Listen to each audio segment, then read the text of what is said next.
kesenangan, misalnya kesenangan anak-anak apa, terus ada juga kebebasan, anak-anak ingin merasa bebasan seperti itu, terus ada penguasaan, ada cinta kasih dan kasih sayang. Misalnya contohnya seperti ini, ketika anak-anak ada anak-anak misalnya ketika ada anak-anak misalnya suka merebut makanan orang lain kan, makanan temannya, kita tidak bisa menjadi sana seperti ini. Ih, kamu nakal, ini kan makanan temannya, tidak ya.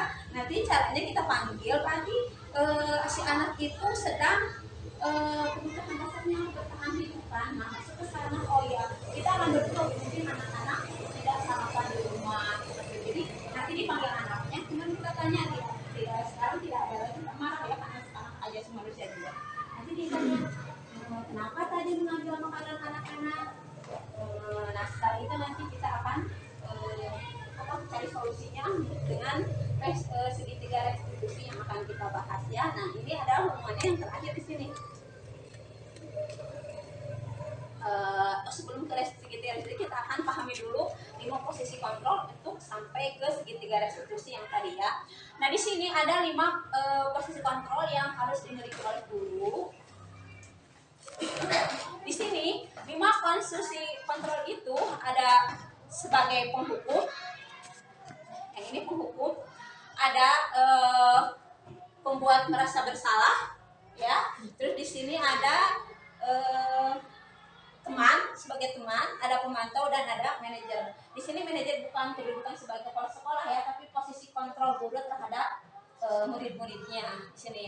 Untuk menghukum ini seperti tadi karena ada hukuman. Nah ini setidaknya sekarang kita harus hilangkan dari sekarang posisi penghukum di sini.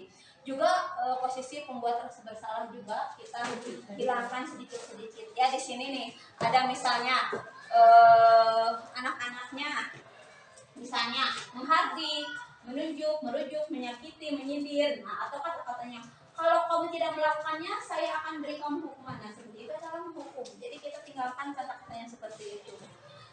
Kemudian ada pembuat merasa bersalah. Nah pembuat merasa bersalah juga kan menyakiti anak-anak. Misalnya, kamu sudah mengecewakan ibu, kamu sudah mengajarkan bapak. Nah seperti itu ya.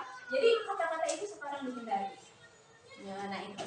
Nah yang sekarang apa namanya, mungkin masih kita bisa itu sebagai posisi teman atau pemantau. Dan yang paling diinginkan untuk sekarang itu adalah posisi sebagai manajer di sini.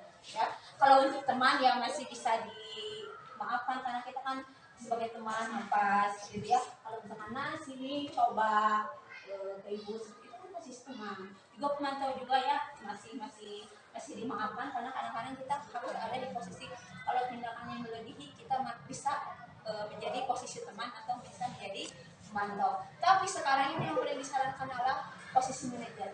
Posisi manajer ini nantinya kaitannya dengan restitusi yang tadi ya. Jadi di posisi manajer ini guru memposisikan diri sebagai manajer dengan nanti ada yang namanya segitiga restitusi ini. Ya. Segitiga restitusi ini apa? Yaitu pertama kalau anak membuat kesalahan di sini ada menstabilkan identitas dulu, lalu menanyakan keyakinan, lalu validasi tindakan yang salah. Ya.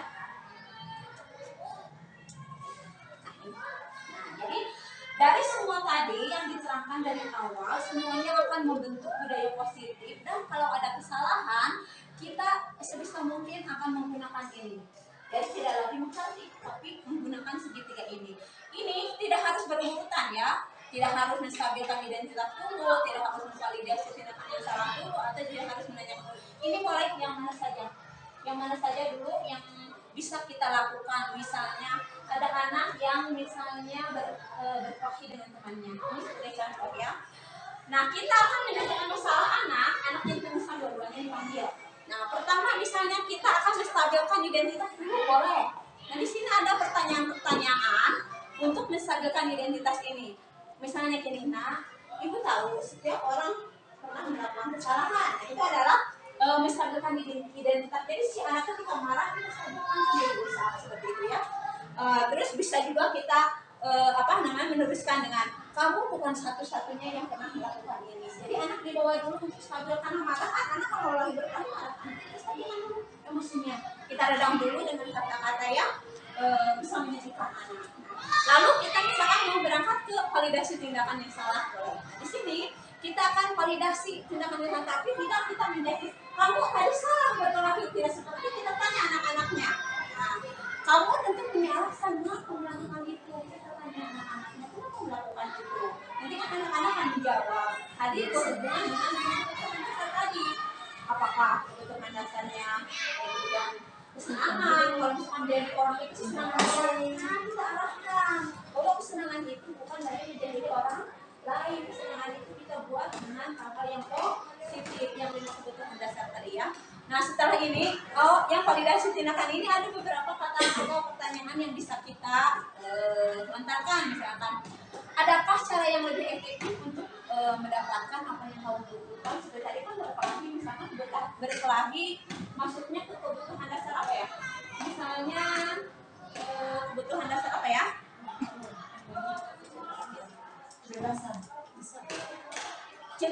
Cinta dan kasih sayang misalnya bisa, atau penguasaan.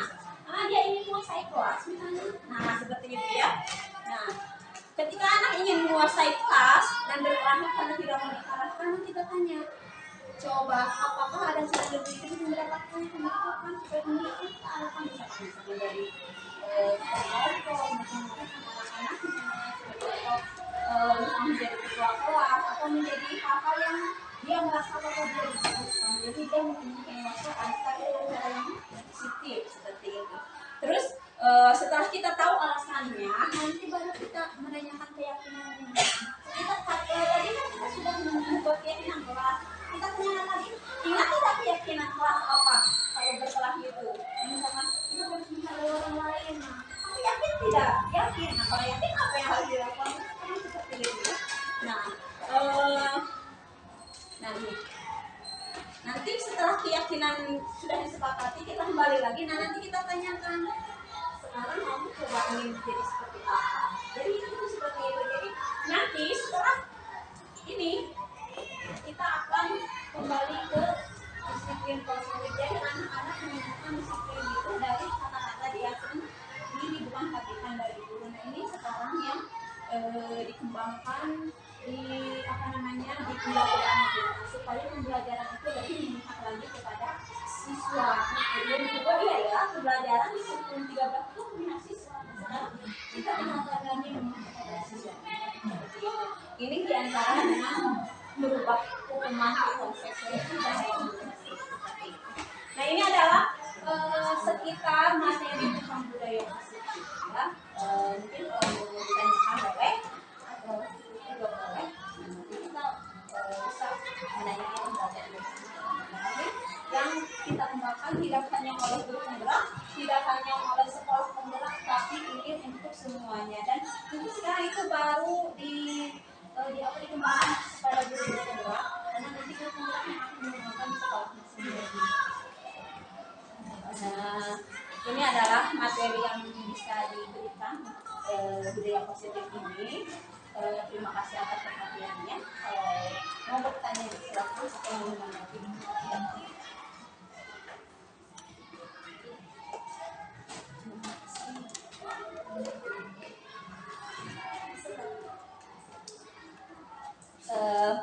Terima kasih atas kehadirannya. Mudah-mudahan kita bisa mengimplementasikannya dalam mendidik kita di sehari-hari kepada siswa-siswa kita. Dan mudah-mudahan paradigma baru ini menjadi menjadi angin segar bagi anak-anak ya, karena anak-anak itu sekarang suka ada yang tertekan atau apa kita bilang ya. Jangan lagi ada sekarang mah susah ya kalau tidak ada kedisiplinan, anak-anaknya tidak disiplin, jadi tidak seperti itu lagi. Bahkan disiplin ini sekarang jadi intensif, jadi anak sendiri yang mengeluarkan arti kata disiplin itu sendiri. Jadi dari guru harus ada. Terima kasih. Assalamualaikum warahmatullahi wabarakatuh.